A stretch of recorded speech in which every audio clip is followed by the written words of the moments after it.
eu sou a Tuane, eu tô falando do canal Eita Mãe. Hoje eu vou falar um pouquinho sobre o cantinho do castigo, sobre colocar para pensar. E nada melhor que chamar o meu marido Drauzio Machado para me ajudar a falar um pouquinho para vocês como é a nossa experiência aqui com as meninas, sobre o que a gente acha sobre colocar de castigo, colocar naqueles cantinhos para pensar, aquela famosa fórmula da Nani, né? Então, vamos falar um pouquinho para vocês. É difícil de falar assim na educação o que é certo, o que é errado. Acho que nem existe o que é certo e errado, mas que eu posso falar que é o que a gente vive a gente nunca, na verdade, a gente nunca fez isso de ter um cantinho, de ter que pensar no que fez. Acho que a gente sempre teve um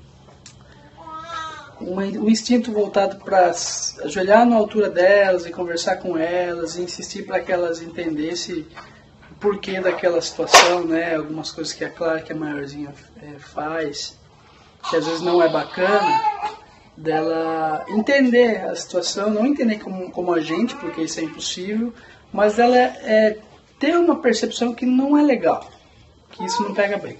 Eu estava falando um pouquinho hoje mais cedo com a Tu, que pra gente soa o cantinho do castigo parecido como se no nosso mundo adulto, se você no seu trabalho tivesse cometido um erro, acidental ou não, e cada vez que você cometesse um erro, você tivesse que trabalhar num sábado para você refletir sobre esse erro ou aprender tecnicamente como que não se comete aquele erro. E aqui a gente pode perceber que se você trazer para um exemplo desse, a sensação de você estar lá no sábado tendo que pensar em algo que não foi legal, que foi errado, enfim, não gera uma mudança, gera, na maioria das vezes, uma certa revolta, né? Nossa, estou aqui no sábado, por que estou aqui no sábado? Tanta gente também faz. Então, quando traz isso para o nosso mundo, eu acho que não é tão bacana. E quando a gente pega no nosso conceito, né? Dentro da nossa vida com as meninas, quando você pega um conceito de cantinho do castigo, que às vezes pode ser transformado em cantinho da reflexão do pensamento, me remete muito a essa palavra castigo, e que não me traz alguns exemplos muito legais ao longo da história, né? Se você pegar o castigo imposto sobre toda a história da escravidão, o castigo imposto sobre qualquer situação de violência na história que a gente tem dentro da nossa história do mundo adulto, ele não promove uma transformação, né? E o diálogo, sim, um caminho legal de transformação.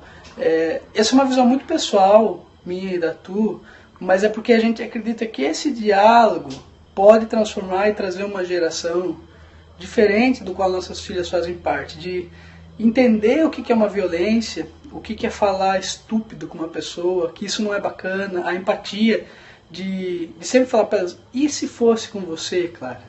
E se o menininho pegasse o seu brinquedo? Né? É lógico que a gente não tem ambição, nem ideia, ela vai compreender, vai se colocar no lugar, a empatia vai acontecer, não.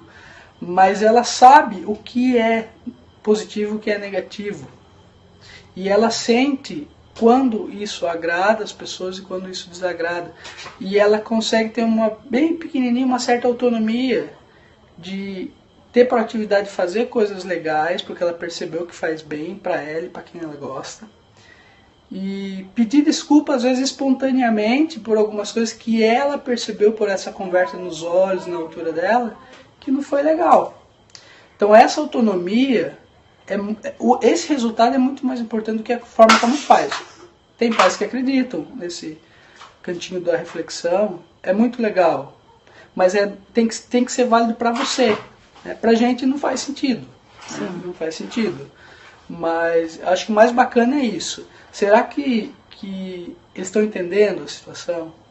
Porque a gente tem uma tendência a resolver muito rápido, né? Sim.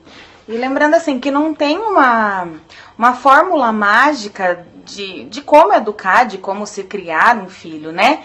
Você e o seu filho, na sua família, vocês vão descobrindo qual é o melhor caminho. Com a Clara, a gente não faz isso, com a Liz também, porém nós educamos elas e a nossa forma é sempre a conversa, é sempre o diálogo, ela tem que refletir, ela tem que pensar. A Liz é bebê, Mas a gente conversa também com ela. As correções, elas começam também, desde bebê. Elas fazem birra, elas choram, igual toda criança. E a cada situação a gente vai descobrindo a melhor forma.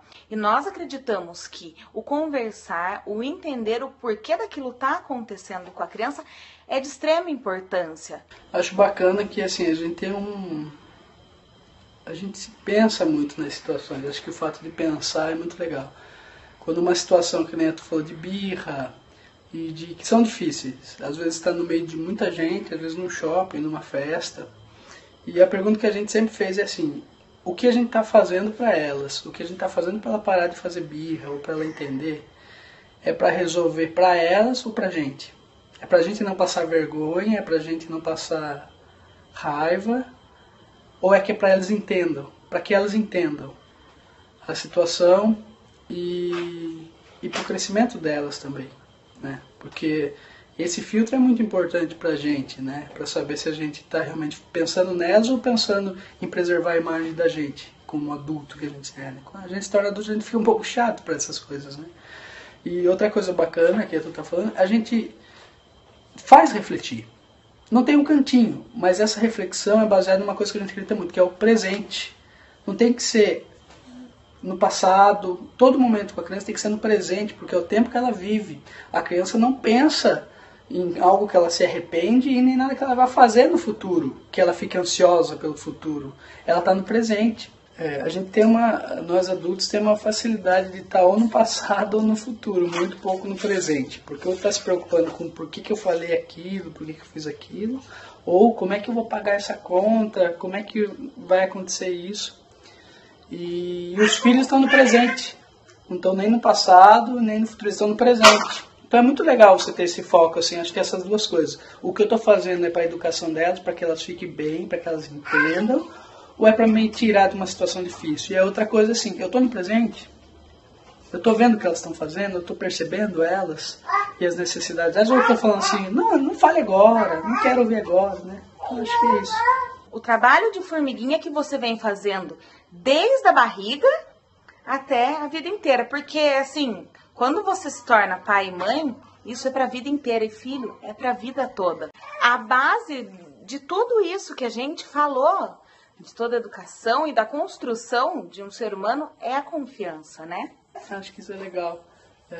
Para finalizar, acho que a gente vive tanta coisa negativa hoje no país da gente, falando de corrupção, de pessoas que não estão fazendo coisa bacana, de um certo clima de insegurança. E a tu falou confiança, acho que a confiança é que norteia tudo isso. Você tem que confiar no seu filho, ele vai cair, mas você vai ter que acreditar que ele vai levantar e entender por que deu a cabecinha e talvez não fazer mais. E a confiança de entender que, de verdade, eles podem mudar o nosso mundo. Parece uma coisa meio utópica, assim, um ideal, mas de verdade eles são os adultos do futuro. Eu queria agradecer por vocês terem assistido esse vídeo. Se vocês gostaram, curtam, se inscrevam no canal, acompanhem. Se quiserem mandar perguntas, podem mandar perguntas também. E ao longo dos dias eu vou postando vídeo aí esclarecendo algumas dúvidas, tá bom? Se inscreva no meu canal, não esquece de curtir aí embaixo e compartilhe.